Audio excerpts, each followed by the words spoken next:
This is Defenders TV Podcast, episode 125 about The Punisher, season 1, episode 4, Resupply.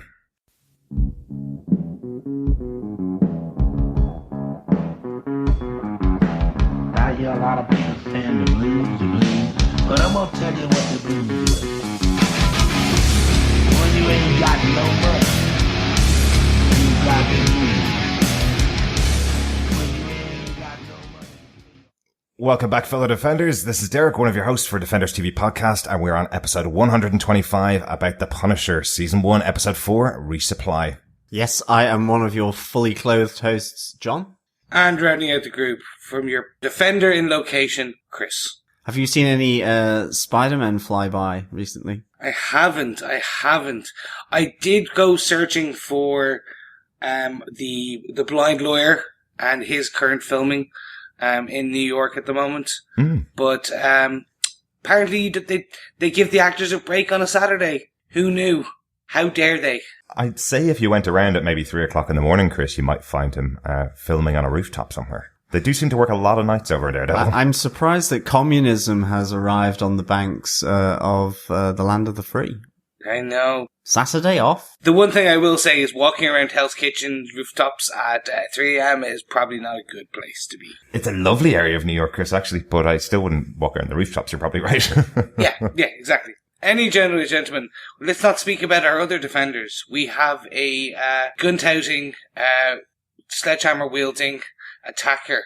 Yes, this is the attacker rather than the defender. Yes. And we are going to get into our full spoiler-filled review of episode 4, Resupply. But before we do, please remember to head on over and subscribe to the podcast. You can head on over to Apple Podcasts, Google Podcasts, or any other evil or good podcast catcher. Please rate us, subscribe, and leave a review. Thank you. Absolutely, and to do that, just go over to our website at defenderstvpodcast.com, and all the links will be on there for you. If you want to send us your thoughts about any of the episodes, you can leave us voicemail through our website at defenderstvpodcast.com, or email us at feedback@defenderstvpodcast.com. There is one other way you can contact us as well, and that is through the website, through the comment section. We received a comment through the comment section on our website. Really good bit of feedback. So, of course, one other route for you to get in touch with us. Absolutely, yeah. I kind of forgot that people could leave comments on the posts until it suddenly popped up in my email feed this morning. Very cool. Thanks very much for that. So, Derek, do you want to kick us off by giving us all the details about this brilliant episode? Absolutely. Some brand new people on board for this episode. The episode was written by Dario Scardapane, who has never actually written any of the episodes before for the Netflix Marvel series, but has done 2 episodes of The Punisher. In the past, she's written 2 episodes of The Bridge and was the showrunner on the TV show Trauma back in 2010. This episode was directed by Carrie Scogland. This is her first time in the Marvel Netflix show. She's done a ton of TV, including 3 episodes of Queer as Folk US, Walking Dead, Fear the Walking Dead, Penny Dreadful, and The Handmaid's Tale, John. Fantastic. Loving Penny Dreadful and The Handmaid's Tale, obviously, and Queer as Folk US back in the day. But not as good as Queer as Folk, the original. No, hardly ever is. And the same could be said for Fear the Walking Dead, but it's still fantastically directed. Absolutely. John, do you want to tell us what they gave us with your synopsis for the episode? Sure. After almost killing his father, Lewis tries to recreate the safety and solitude of army life in the field, digging a trench in his backyard. In his bunker, he obsesses over sacrifice and accountability, as Curtis tries to connect with Lewis to draw him out of his first life and into his second life outside of the army. However, Lewis ignores Curtis and signs up with Anvil to use his fighting skills, but he soon clashes with Billy Russo, leaving Anvil after accusing him and Curtis of being just another liar in the higher ranks. At Homeland Security, Dina Madani receives a visit from her mentor in the agency as she and Sam plan a delicate operation to stop and seize a shipment of guns at the docks which are headed for the streets of New York. However, the same shipment is in the crosshairs of Frank as he builds his firepower for the fight with Agent Orange, and he encourages Micro to get his hands dirty in the field.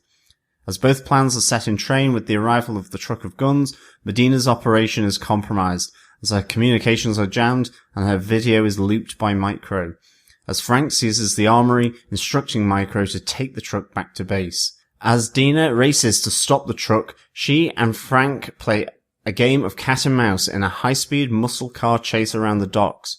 But as she and Frank are about to come to blows, Micro truly gets his hands dirty as he intervenes, crashing full force into the side of Dina's car as it crashes off the road. High octane speed. Yeah, Awesome. Smell those petrol fumes. Yum. Oh. Definitely. Yeah, really good car scene there. But I think we can leave this to our top 5 points. Yeah, with that, I think we need to get into the war journal. Time for case note number 1. Lewis Walcott digs a trench. Yeah, Lewis, we've talked about him in the last episode. This guy is having a really, really tough time getting back into daily society. It's just not going well for him at all. Not only the normal stuff about the idea of, being outside war and being outside that time when you had everybody in the army depending on you, all your teammates depending on you, and not knowing what to do with himself. He's now digging a trench in his back garden like he would have done in Afghanistan. Like that's seriously, this guy's about to have a bit of a break with reality, isn't it? Yeah, it's probably a metaphor for his mental state as well. I'm really pleased that they came back to Lewis Walcott actually here in this episode. I thought it was really interesting, just focusing in on him in the last episode and him almost killing his father. And to see him here now, as you say, shutting himself away, it's really obsessing on various things. I love that moment where Curtis does come to try and speak to him, to encourage him back to the veterans circle. And you get snippets of his journal, his notebook, where he's writing things down like accountability, sacrifice, liars, and all this. And I think it's really interesting that the show is coming back to this character. Whether he'll play a bigger role in the future, I don't know, but certainly maybe his little showdown with Billy Russo at Anvil as well could lead to him, I don't know, going after Billy and Curtis, even though they're trying to help him in different ways. Obviously Curtis trying to, as he says himself, bring him into his second life outside of the army, and in effect, Billy trying to maintain the use of their skill set by employing them as fighters, a private army to work with the US Army wherever they're based. So it's really interesting, but I wonder, will his frustration, will his obsession, will it project onto those two, or will it be somewhere else? It'll be really interesting to see, I think. For me, this storyline, I don't know where it's going. And that's the thing I'm trying to figure out in my head. Is Lewis going to be a wild dog that they'll have to put down? Is it going to be the trigger that makes Curtis and Billy potentially put them in a bad situation? Is that what that storyline is? If this storyline is just about the horrors of war and the treatment of veterans and the struggle they have coming back and reintegrating into society, I think it's a bit too much on the nose. Because they're basically saying that there's this one guy is getting so paranoid he sleeps with a gun, nearly kills his father, and then ends up digging a trench in their back garden. Because that's how only place he feels safe. I think that could be the extreme, but I prefer the way that they're handling it in the scene where they're with the group, where you get all sides of the story. Yeah. By having all sides of the story, it is great, but he is the most interesting of the characters that are in there, in that group. He's definitely the one you want to follow, and from these scenes, I think he's the one you got to watch. You were talking about wondering about what's the potential second half of the season villain. No spoilers at all. This is absolutely no spoilers for the rest of the season, but this is the guy that I think you got to watch from these scenes. They're absolutely setting him up with the fact that he specifically says to Kurt, I should be working for Anvil because everybody that's given me an evaluation gives me a perfectly positive evaluation. I'm going to ace this with flying colors. Who's the person that gives him a bad evaluation and makes him miss out on the job? That's Curtis. Billy has a moment with him where he says, you're not ready for this. I can get you a job if you want a job. And his reaction to that is, I'm not cleaning your floors. I want to go back into the army. I want to get one of those jobs that you promised to everybody else here. So Billy's number 2 on the hit list, really. I think this is going to be a mission now for Lewis to take out the people that have wronged him. at some point later on in the season. That's what this seems to be setting up in here. I don't think it's just as simple as he is the viewpoint of someone that has PTSD and the viewpoint character of people that have come back from war. I think there's a bit more to him from this episode. Yeah, I think that's what we're seeing. Okay. I definitely, in terms of how I feel, I think he's going to integrate into the storyline. Mm-hmm. But I think it's interesting that, we've seen him in the Veteran Circle where we have all those different points of view. We then have him with his more extreme view. And I kind of liked seeing that within this, given that this is so, centered around war of different types, but both sort of, international war in Afghanistan between different countries, but also personal war in effect, having to deal with pulling yourself up after being in war. In a sense, you're having to go through a whole range of different emotions, which I think Lewis Walcott, it shows that he is, he's at the Veterans Circle, but he's being persuaded by other people that, this is a load of bull crap. And there are people like that. And then there are others who are kind of telling him he's wrong to be thinking like that. And I do like the fact that Curtis comes to him in his back garden, where he's dug that trench to try and reconnect or, pull him back from some kind of brink. But I do think with what happens in Anvil, certainly, he didn't look too happy by, Billy Russo telling him, that this wasn't for him. I really thought that scene was so tense where he stands up to Billy, or he's a shorter guy than Billy is, but he stands up and stares at him ready to just unleash fury on Billy. And from what we've seen and the type of guy that Billy is, he's special forces. He's got some serious skills like Frank does, really. So I wouldn't want to be throwing a punch at him. So there's just that moment of kind of, as you described them, Chris, two dogs just staring down each other and who's the alpha male here. Billy turns out to be the alpha male in this situation, but does that mean that Lewis is going to step off and not come back? I don't know.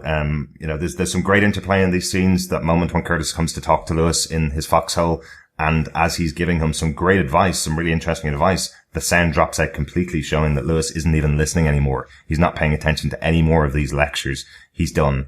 He's gone into his world. He thinks his way out of having to deal with normal society is going to work for Anvil, and that's now been taken away from him by Curtis as well. So. That was some really good direction and camera work there. I loved that. It was the same when he was scribbling his notes down in his journal. I just thought there was some really good camera work here, and that moment where he's playing with his dog tags and the sound just goes really, really cool.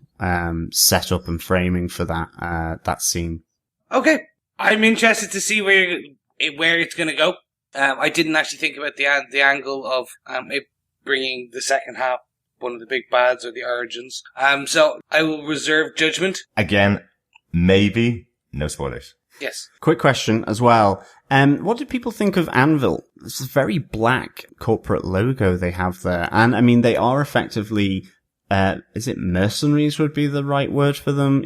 Private hire army, whatever. So, in terms of what Billy, is the CEO of or owner of, this is a fairly, interesting organization and setup of an organization here. Very henchman-like, possibly. Private security firms are a big thing now.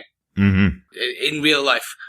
There are quite a few, and they do everything that we've seen so far, which is they have an army of mercenaries, who are guns for hire, be it for, high value targets or high value protection, to, training, because they get some of the best guys in and they then train, as we saw, the FBI, the counterterrorism unit, things like that. So when Quantico can't train a certain aspect, they go out to these guys who can, and they get trained there. I like it. I like it. It does feel a bit, as you said, beginning of Hydra-esque. Kind of, it's like, ooh, yeah, they are, that's a lot of henchmen you've got there. Yes. And except one guy who really can't do pull-ups. I thought it was quite interesting, actually. I thought a lot of the candidates that were there, other than Lewis, who's effectively just come back from Afghanistan, a lot of them seemed kind of overweight. seemed unfit. You see some guys jogging in the background and they are puffing and panting. You see the guy that's right beside Lewis who's trying to do the pull-ups and can't do more than about 5. He's obviously been out of the army about 3 or 4 years at this stage. There's no way you lose the fitness from the army that quickly. There's some interesting ideas in there, whether it's just the dream that Billy Russo is selling to these guys, he's kind of describing as people that earn less than 40 grand a year in the US, after coming back from the army. That dream that you see on the adverts of before you go into the army. Once you go in there, you'll be able to get a college degree, you'll be able to come out and you'll be able to work at the top level of society because of the training that you're getting. What he's selling the dream to these people who haven't attained that dream like he has. He's selling that dream of, well, I'll be able to pay you money and we'll get you back into war because you'll be able to use your skills to fight like you wanted to. Yeah. Yeah, right. So let's change our discussions from Lewis and his big trench and his anvil to, oh gentlemen, we got our favourite man from our second Claire, if you will, the man who connects it all, Turk. He is back. Poor Turk. Yeah, it's great to see Turk Barrett back, definitely. Much like his appearance in Luke Cage, though, he's definitely getting the bad end of the stick here. Although maybe that was his appearance in Daredevil, where he got the bad end of a stick to his face a couple of times from Daredevil. So he's appeared in every show except for Jessica Jones, as far as I remember. He was in the preview comic for Jessica Jones, but never actually appeared in the series. But he's appeared in every other show since then. So good to see the poor guy back. I did have a good couple of lines in there. Well. Yeah, it was really good to see Turk back, actually. And I think the humor works so well with this character. I mean, I love the line where Frank says, "Do you believe in God, Turk?" And he's like, "Right now I want to," as he's been told to face forwards. I do think it was really good little scene between these two, as obviously Frank is needing to get guns here. And all he finds is a pink Kruger, which I suppose is our weapons watch of the week. And I think this would be my weapon of choice, a pink Kruger, but with no ammo. Sweet 16. Yeah, I think that would be my weapon of choice as well, one with no ammo. I definitely don't want any ammo in it, thanks. I just like the colour scheme, to be fair. Yeah. I don't even like pink. I just went, this really pops. It really does. I wanted the Punisher to go around with a big pink shotgun just for a while, just to go, it really offsets the black and white he has going for him Absolutely. at the moment. I really hope that this makes a reappearance in the show sometime down the line.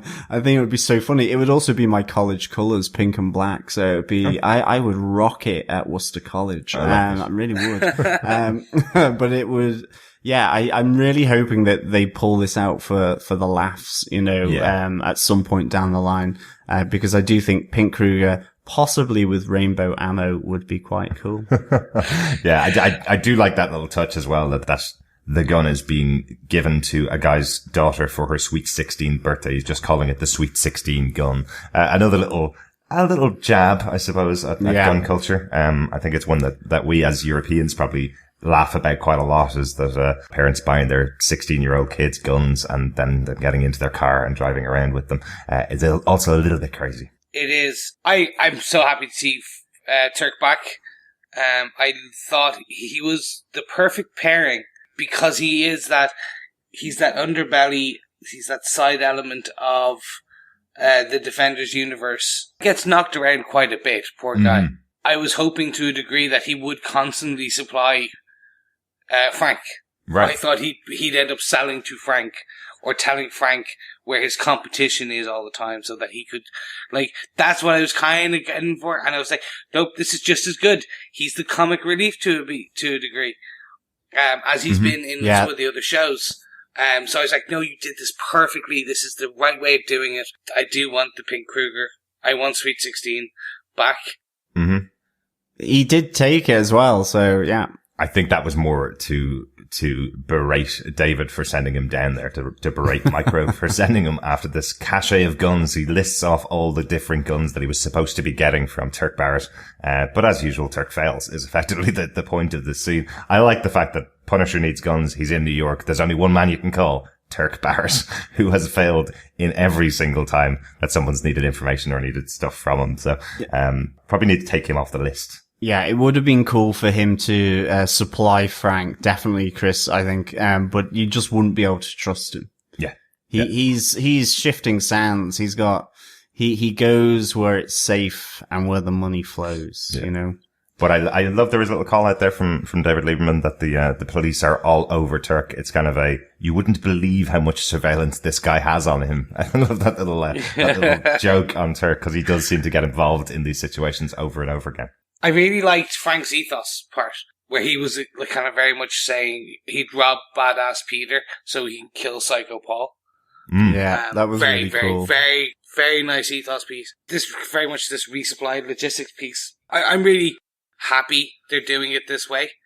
Mm-hmm. This is the Punisher I kind of come to expect from his cinematic very much previous incarnations. The evil Robin Hood, the black and white Robin, I don't know what way of kind of calling it. He's robbing from the bad guys to kill more bad guys. Yeah. That's kind of, that resupply piece is always, it's a fun, like, montage. I really was hoping for an 80s montage, but I know they never do it. I just like 80s montages. No. I know, but I want an 80s montage at some point. Yeah, 80s montage would be very cool. Yeah, it is really important here. Mike Garone himself are now set on the plan like they were at the end of episode 3, and now they need guns. That's what this is all about. This is the Matrix scene where we need guns, lots of guns, you know. So they can't get to the next stage of their plan until they do it, and they have a really good plan in this episode. There's some really cool stuff that comes out of it. But certainly we have Frank and Homeland Security on the same gun trail, for the Greeks. This is a gun pile for the Greeks. Mm-hmm. With that great little joke about, is the reason why they didn't give the guns to Turk was because they thought he was Greek because of his name, or maybe it was because when they saw he was black, they went, hang on a second, that's not one of our guys. Nice little touch in there. Yeah, definitely. But I think point 3, Rafi Hernandez, head of Homeland Security. You know, we get another layer here of Dina's story that this is her mentor. But again, it's like, is Rafi, you know, on her side? I mean, these, government agents are so dodge all the time, but, you know, is he just trying to give her good advice to, you know, really make her mark here in the New York office, you know, play the office politics and make sure that she can, you know, progress? That, you know, he is her mentor, but again, he is really not necessarily, you know, he's warning her off, from carrying on down this Kandahar route. Mm-hmm. So, you know, the same as Carson Wolf was doing, you know, is he involved in this, or does he just know that, you know, as he says, I think he gives a fairly sobering account of it, that this is war. Sometimes there is friendly fire. Sometimes there are casualties on your own side. And that's not acceptable, but these things happen and you move on. Now, I know this is very different, but he's framing it in a way to her to say, you know, it doesn't run 100%, like we would want to all the time, and good people die on our side by our own people for various reasons. So is he trying to nicely kind of keep her back from getting herself harmed, or does he have something to cover? And again, you just don't know, because these government spods are all in the same suit. I mean, you know, you don't know whether they're good or evil or what they're pushing, but he certainly, you know, he believes in Dina and has, you know, been her mentor from the start, bringing her into the agency. So it was a nice little hookup. I mean, it was quite brief, and what the significance of it may be, I'm not entirely sure yet. So, it'll be interesting to see,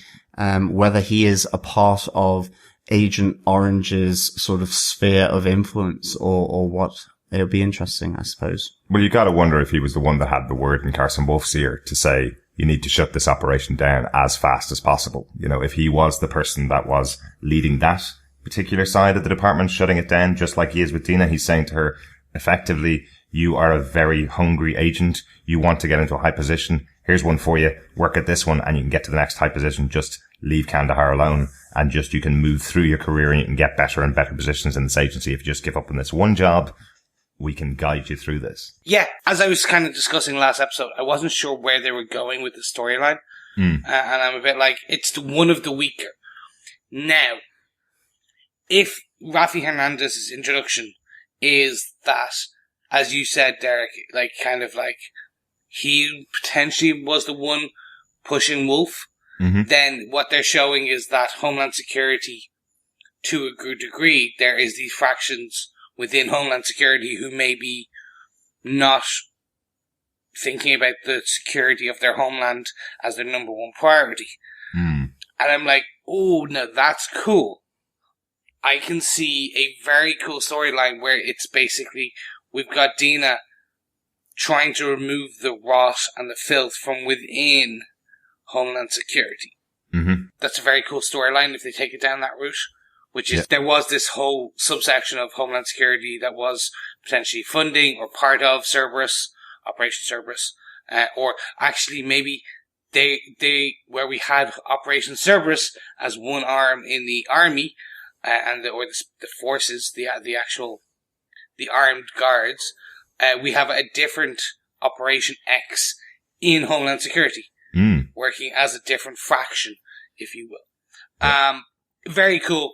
I did like Rafi, the speech he gave, which is like, you need to learn to understand politics within any organization. And for me, this kind of, I really enjoyed this because very much like any corporate entity, you're like, oh, there's politics. Oh, there's politics. Right. Yeah. I'm like, oh, it's the same as anywhere. Even if I became a Homeland Security agent, I still have to deal with office politics. And I'm like, that's cool. It's a nice way. Absolutely. Very interested now to see if this is where they are going with the storyline. Or is it just potentially Rafi being the mentor to the Dina mentee situation? He's just trying to give her some good advice. But because Rafi's tone of voice and everything is quite low and growly, it just came off as came off bad. Yes. You know what I mean? Yeah, it came off as kind of shut it down. Yeah. Yeah. Yeah. We have another visitor, but this time it's Frank revisits Sarah Lieberman back at her home. What do you guys think of this? Do you know what? Personally, I loved his opening moment as he walks in through the door to Sarah and she goes, you got a haircut? And he goes, yeah, people kept saying I look like a hipster. I really don't like hipsters, so I got rid of it. What a great little moment from Frank. See, he does have a sense of humor. But this all is stemming from his chat with David Lieberman earlier on, where he gets the phone call from Sarah and effectively says, well, the reason I have her number is because I wanted leverage on you. If you ever do anything, you know I have her number and you know I know where she lives. Really threatening moment from Frank. But it's kind of cool to have this in here. It's an easy scene that you could have edited out and dropped, but I think it's really important for Frank to see how the real world works, effectively how his life would be if his wife and kids were still around, you know? He had 2 kids as well. He had a boy and a girl. He had his wife, just like David does. And having him in this situation where he's walking through the door in this mess of a household, a little bit of a mess of a household, where you've got Zach, the son, who's just completely disrespectful to his mother because of losing his father. You got Leo, her daughter, who's trying to take up the position of man of the house. She's trying to fix the garbage disposal in this kitchen. And Frank slotting himself into this family unit like he would have with his own family, where he's helping out with everything that Sarah wants to get done. So I think it's kind of a really important thing to see Frank in this kind of domestic situation with the family around him. Just to kind of see a different side of Frank.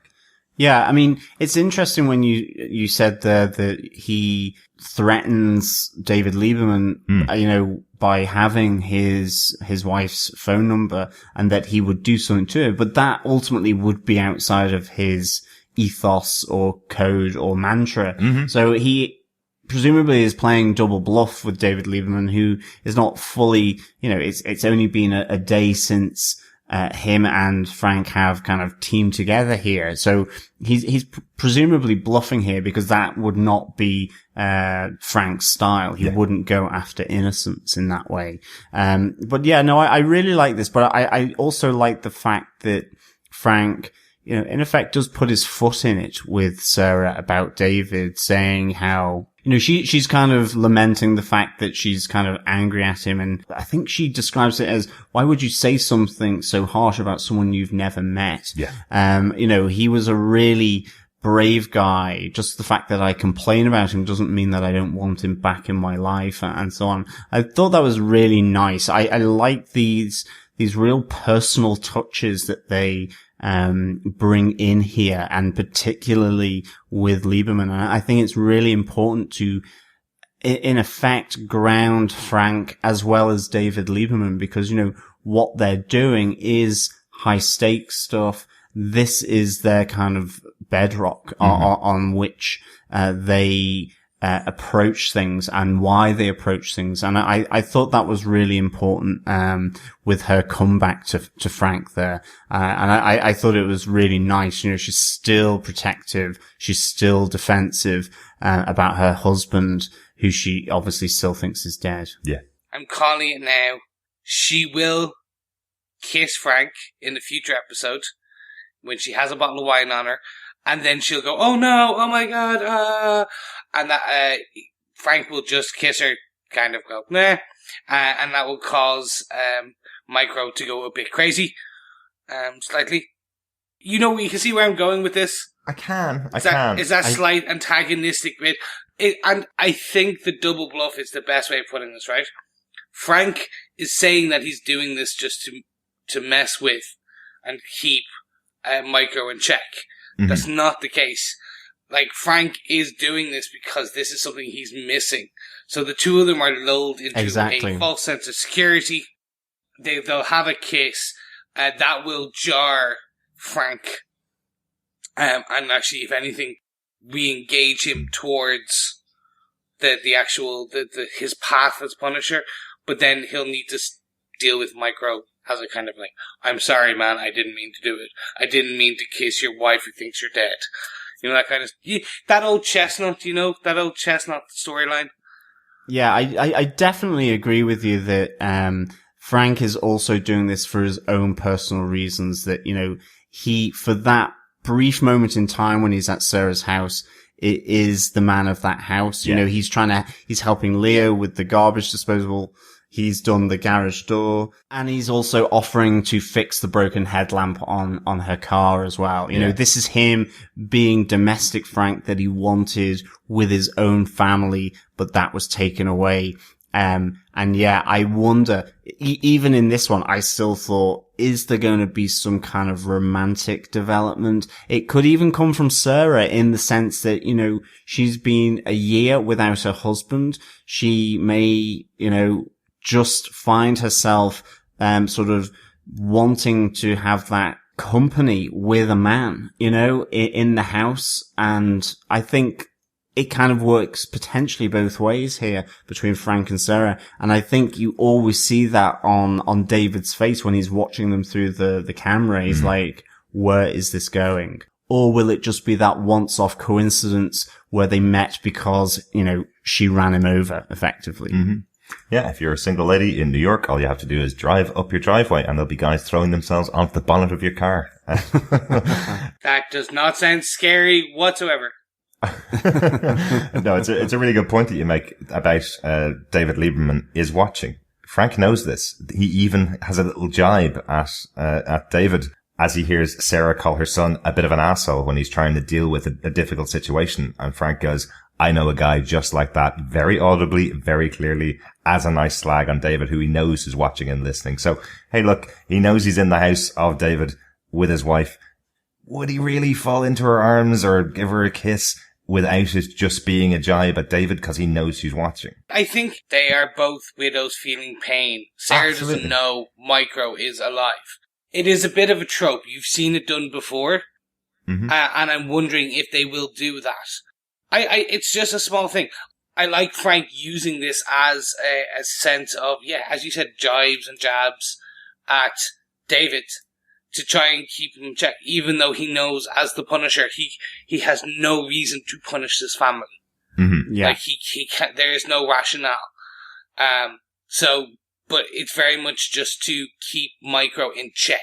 Yeah, I think so. I think there's maybe a number of different motives, of Frank there in, David Lieberman's house with his wife, whether it's for himself, for controlling Micro. And I think if anything anything else might come from Sarah, in that sense. Mm-hmm. But I think, with talking about people throwing themselves onto the bonnets of cars, there was another set of cars in this episode. And with point 5, we have the race with Homeland Security, Mm-hmm. the muscle car chase, as they try and grab hold of the guns. I loved this, race with the American muscle cars. I thought it was really cool. I also actually liked the music I Feel Love by Donna Summer playing as the block to the communications, the interference. I couldn't stop singing along with it. I know, usual. exactly. There were some really good moments. I loved it as, Frank jumps onto the top of the truck as well. That was really cool little moment, I thought. But that car chase, just the drifting, that horrendous suspension that muscle cars have where they seem to wobble about, really well captured, I think, in this sort of real big final scene. Do you know what it really reminded me of? And I know they're probably going for a Fast and Furious type take on it. It really reminded me of the Tom Cruise first Jack Reacher film that he did. That driving scene in that, which felt really realistic with two muscle cars, as you say, with the tail spinning out. Kind of similar to Drive as well, maybe. Yeah. A bit more realistic than you would see in something like Fast and Furious. It had that real intensity and kind of excitement about it. I actually thought of Steve McQueen's Bullet, driving around San Francisco in the Dodge Charger, which was quite similar to the one that Dina's driving. That's what immediately came to my head. Very cool. I very much like this. This is what I've been waiting for a while. And this very much Punisher comes in. It's a 2-man military machine. Mm-hmm. So well oiled. So the example I give is breaking of or the jamming of the communications. Very much a micro thing in that Frank probably asked him to jam it. Micro did it with the cheesy music. Mm-hmm. Yeah. It was fantastic. Yeah. How bad are Homeland Security that they don't see a guy jump from the roof to a moving van? Especially when it's quite obvious. I'm like, wow, that's 2 really bad agents that they haven't noticed that yet. They did. Did they notice it? Yeah. Okay, right. Okay, I take it back. Excuse me. Apologies, Homeland Security. Yeah, apologies. I will give it, because I was there going, how are they not noticing that a man just jumped in and threw 2 guys out of the van and they're just driving behind going, do. Anyway. Really enjoyed this. The actual capture. I liked that Frank just when he steals the van, I should say. He's in the back. The 2 agents come in, and then he's got a flamethrower. It was just like, that's overkill. Oh, yeah. I like it. And it was like, it's going to get really hot here. You either run and jump into the water, or you stay here and burn. And you're like, oh no, what was it? Something, you either go get wet or you stay and burn. Well done, Frank. Well done. Okay. Very much a Punisher thing to do. Just like completely over the top armament for a situation. Leading it to this piece of the car chase, which I found really good. Yeah. As you said, the cinematography of this was absolutely fantastic. I think they tried to channel some Fast and the Furious, very much with the kind of shots of inside the cars, where you have the 2 of them looking at each other as they drive. I think, but it was more that the spirit animal of this director was much more Jack Reacher, much more realistic. Going, we're going to spin out the backs of these cars. We're going to show them how driving at 120 miles per hour down a road is going to get dangerous. Yes, in cars that exist in the real world. Absolutely. Yes, exactly. Are you telling me that a submarine and a Lamborghini racing in the Antarctic didn't happen? Well, that was a documentary, Chris, wasn't it? Oh, it was. That's it. Fast and the Furious 8, Fast 8 or whatever. David Attenborough's narrating. But you do make a really good point, Chris. Yeah, Dina and Frank do catch eyes just before the crash, where David steps up and knocks Dina and her car flying. As Frank goes and saves her as well and drags her out of the car before it explodes, she realizes it is Frank Castle and also realizes he's the one that killed Wolf. So where does this set Dina? Does it set her on the path against Frank? Or the fact that he saved her and confirms what she knows, that Wolf is a dirty cop, does that put her on his side? Does that allow her to know that he's a good guy, not a bad guy, by that discussion? Which way do you think it's going to go? To be honest, I think she's still going to want to get her hands on him, and arrest him for something, but she may have more questions, than answers about Frank. He's just saved her. Mm-hmm.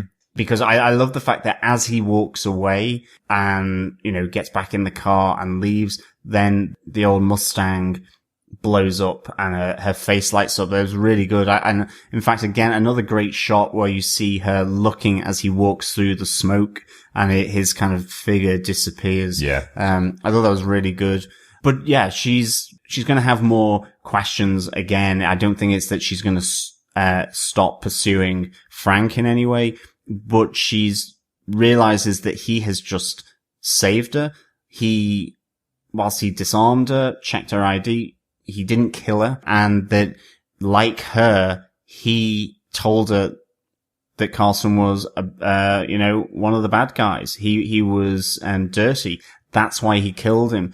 Not to say that that excuses him in her eyes, but certainly they're both on the same page with regards to Carson Wolf.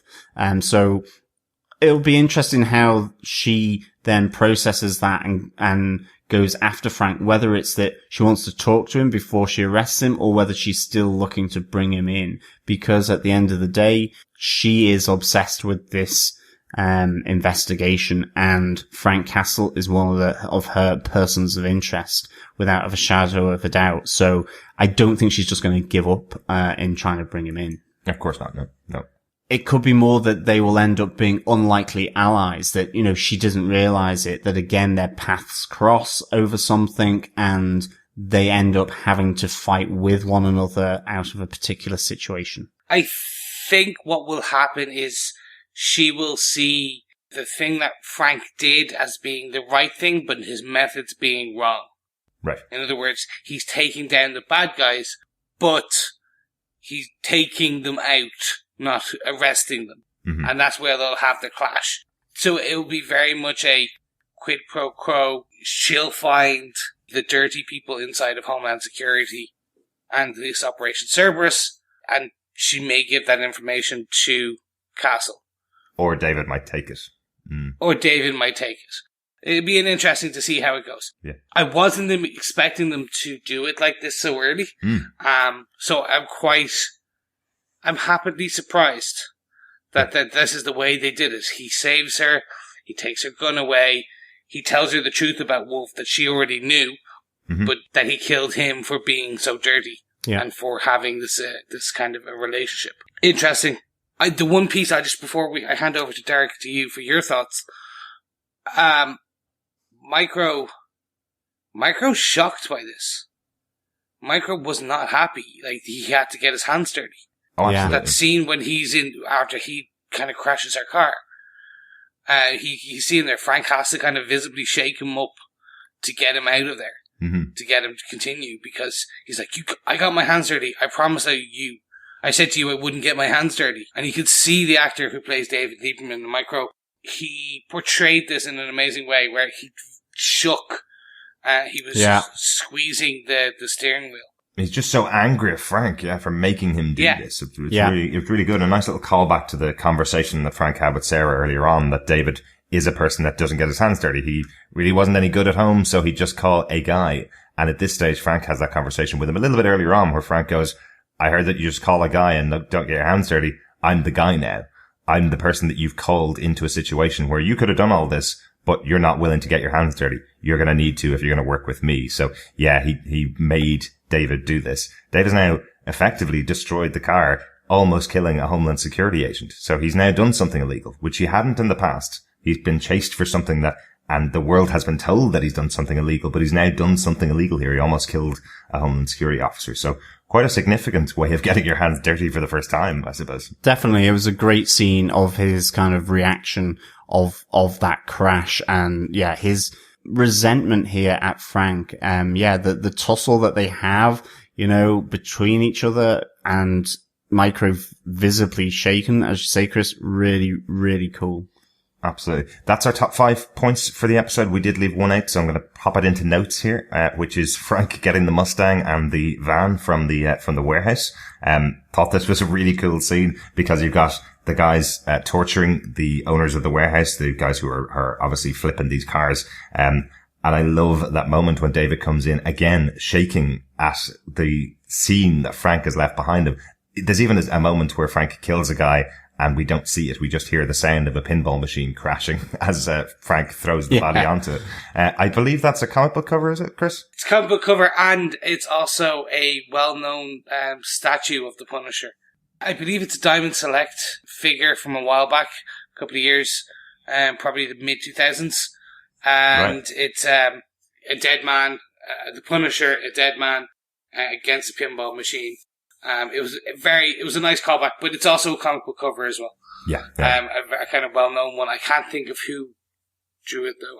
But please, if you are a fan of the Punisher series and a fan of listening to us, why not pop over to our Facebook group and just tell us that we're wrong on which comic book cover it was.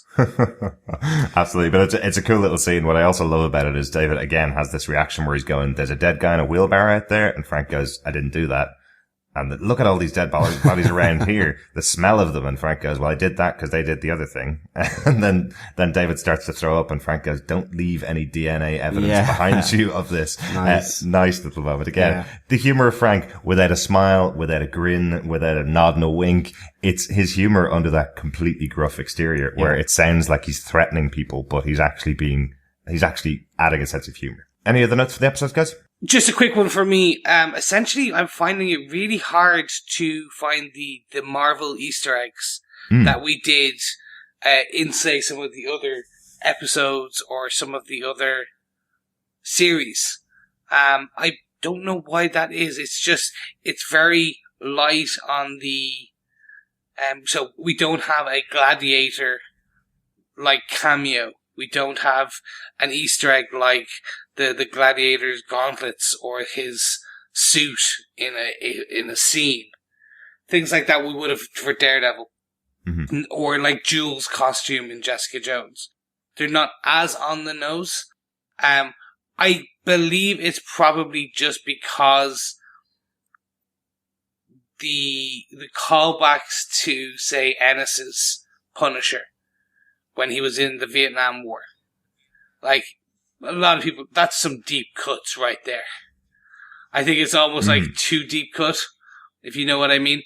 And also then, like, some of the most well-known Punisher scenes are too mature for TV. I'm putting a call out to our favourite fellow defenders out there on our groups.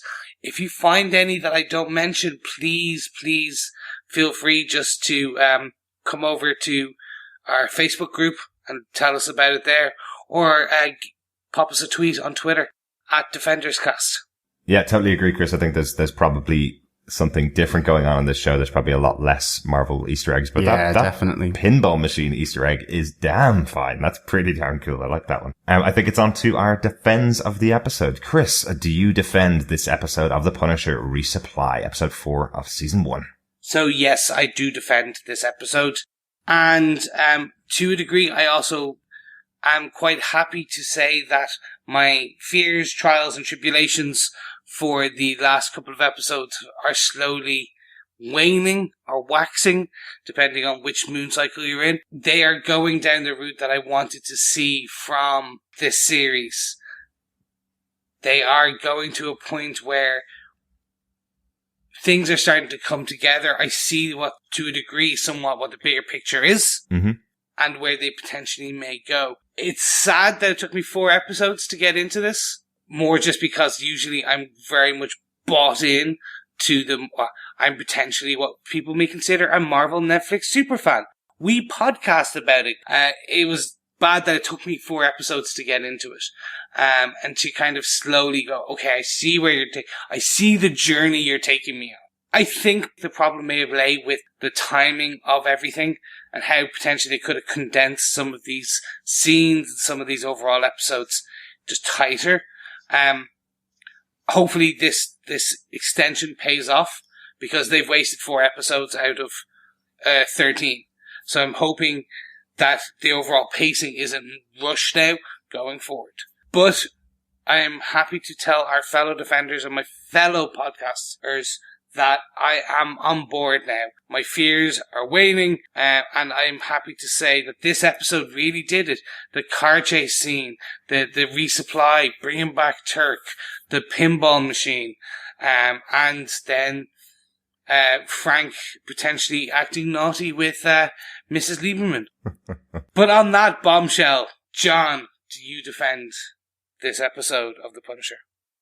I do defend this episode of The Punisher. I give this 4 Sweet 16 Pink Krugers out of 5. Nice. Bang, bang, bang, bang. Indeed. Yeah, I love seeing Turk here. I absolutely adored that car chase scene at the end. I liked how Frank got Micro involved, plunging his hands into the filth that Frank normally has to deal with. I like the callback to Sarah Lieberman, and everything that sort of surrounds that as well. And I think in particular, it really does start to add layers to Dina's story here in Homeland Security, with both her meeting Frank at the end and what that has to offer for us in future episodes, but also seeing her mentor, Rafi Hernandez, and what that means to maybe the Agent Orange theory that we have here and that Frank is going after as well. I'm really enjoying Billy and Curtis, and I like the interjection of Lewis as well. I think that's a really intriguing storyline for me. As I say, it's kind of a side story, I feel, almost at the moment, but I do feel it will intertwine into Billy Russo's and even Curtis's storyline. So it'll be interesting to see. I can't wait to see how things start to come together. I've kind of enjoyed the slow burn, really, of this for me. So I've not been too worried about that, but I want to see it coalesce together, definitely, all these different strands. But yes, I do defend this episode of The Punisher. So Derek, do you defend this episode of The Punisher? Yes, I do defend this episode of The Punisher. I'm all up on this. This is exactly the kind of stuff that I wanted. The Lewis storyline is probably my favorite dramatic storyline in the show. The Punisher and Micro tooling up, trying to get their weapons, dealing with Turk to get their weapons, and going after Homeland Security's weapon stash in that awesome car chase is the best action that I think we've seen so far in the series. And I think that also that scene in the warehouse when they're getting their cars is also a really fun, interesting scene. So lots of good stuff in this episode. Definitely a defend from me. And with our defends out of the way, I think we have some feedback to get onto. Some feedback that came in through our Facebook page over at facebook.com/groups/Defenders TV podcast. Yes, thank you for everyone that has been sending in their comments. And for episode 3, Ronaldo said, really liked this episode and the interplay between Frank and Micro. Great acting between the two. Completely agree. That was certainly my favorite so far of this episode. Who doesn't like to see this sort of development of the storyline between these two characters? For me, that was the highlight, definitely. Mm-hmm. Chris? Yeah, we had Claire Laffa over on Facebook just to go, Turk heart. Claire does love Turk Barrett, definitely. She does. Tina Brown says, I really like the feel of these episodes, much different from the other series. Feels more like a long movie and less episodic. There are so few supporting characters and only 2 real plots, Frank Micro and the Dinah stuff. The construction worker pal storyline seems like it was just a setup, and that's a good thing. Keeps the whole thing very tight and tense. Yeah, I definitely agree with that. Yep, completely. I think it was nice to have that construction worker pal story as a kick-off point, really introduce the character of the Punisher and of Frank. And yeah, certainly it leads to Frank surfacing again for Micro. But yeah, the slow burn here, the long movie feel, as you say, Tina, really enjoying it. And it's certainly really tight and tense. And we have our episode 4 feedback. Lisa Richardson. Frank's friend Curtis has a big target on his forehead. You can smell the doom on him. Absolutely.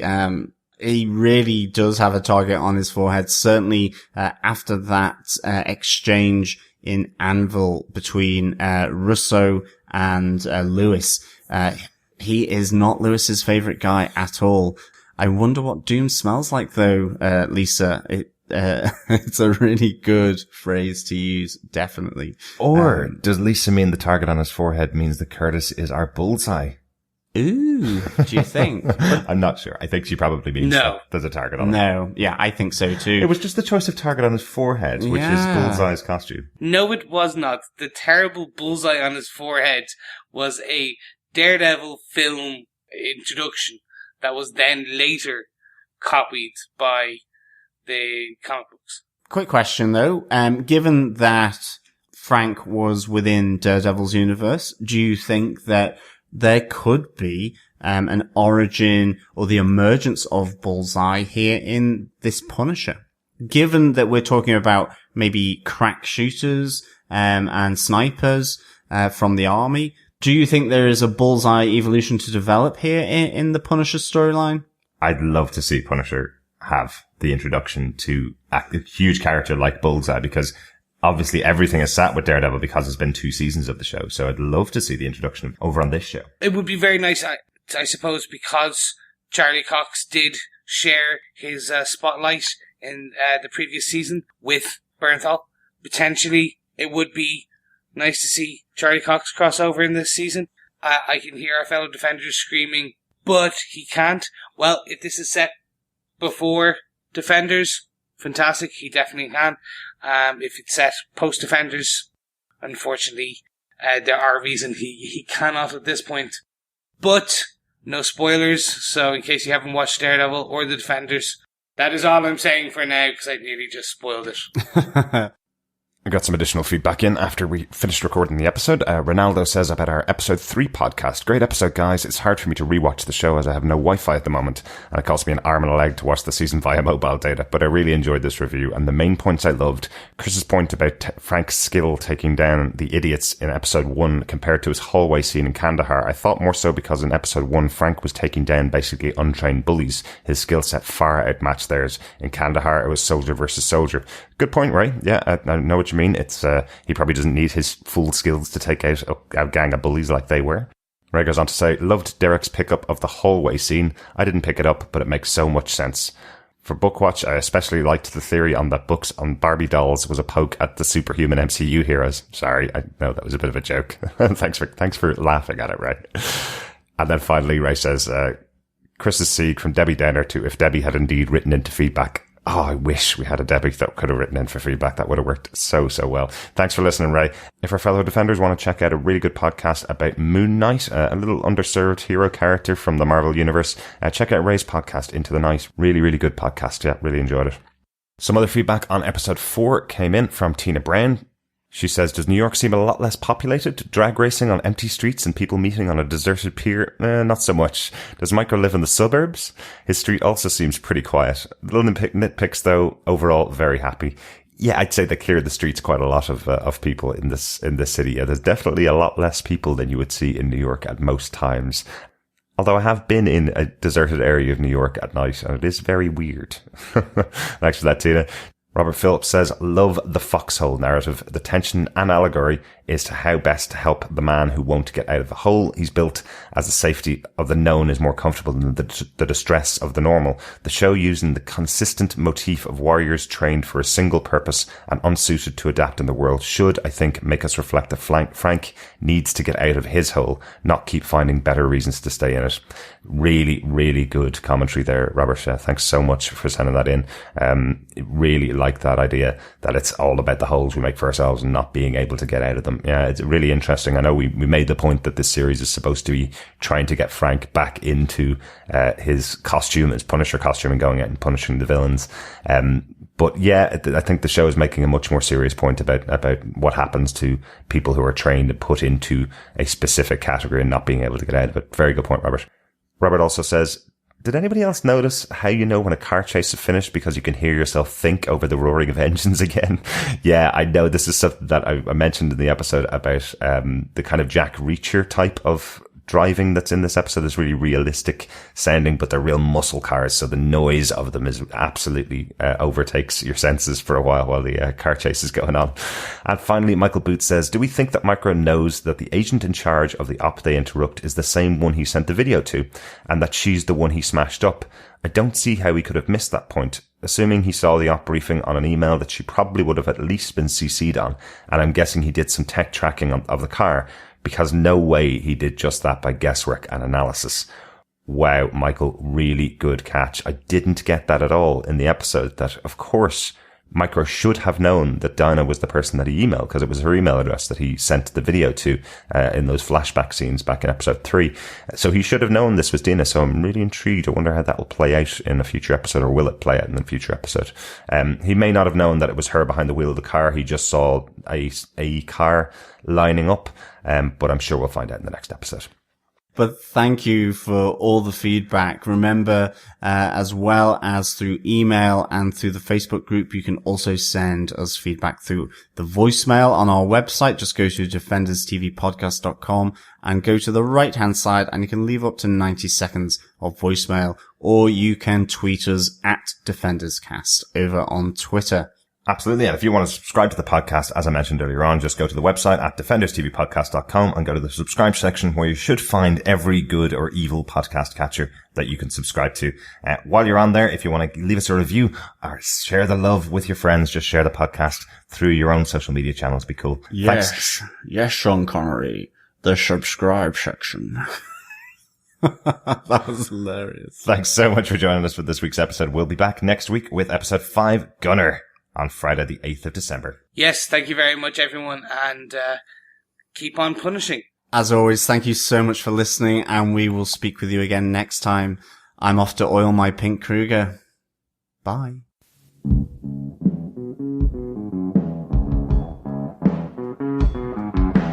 I hear a lot of people saying the blues, but I'm gonna tell you what the blues is. When you ain't got no money, you got the blues. When you ain't got no money. The episode was directed by Carl Skoglund. This is also his first time in the Marvel Netflix shows, but he has tons of TV credits, right back to 3 episodes of Queer as Folk US. Back in the day. Back in the day, yes. Also done episodes of Walking Dead, Fear the Walking Dead, Penny Dreadful, and Handmaid's Tale, John. Oh, wow. Okay, yeah. So we've got the bona fides, if you will. Yeah, Penny Dreadful and The Handmaid's Tale, really good. And of course, Queer as Folk US. Okay, not quite as good as Queer as Folk, the original. No, absolutely not. But still really good, because it actually went on for 6 seasons rather than just 2. Yes, 6 seasons of 22 episodes a season Yes, as well. Yeah. Exactly. And that kind of sounds exactly like Fear the Walking Dead. Not as good as the original, but it's still going on. Mm-hmm. Yeah, there you go. Yeah, I kind of get the feeling that crossover they're going to do with Walking Dead means the end of Fear the Walking Dead. Would that be a good idea? Probably. Yeah. And I really like the surname to this director, Skogland. What a cool name. But with that, I think, on to my synopsis. Sure.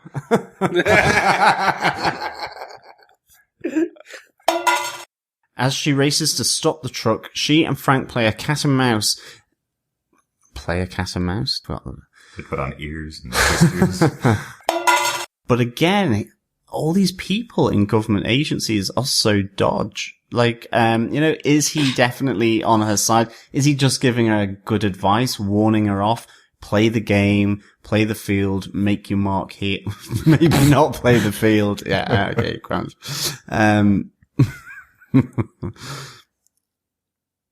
can't think of what. Is he just giving her good advice? Play the politics.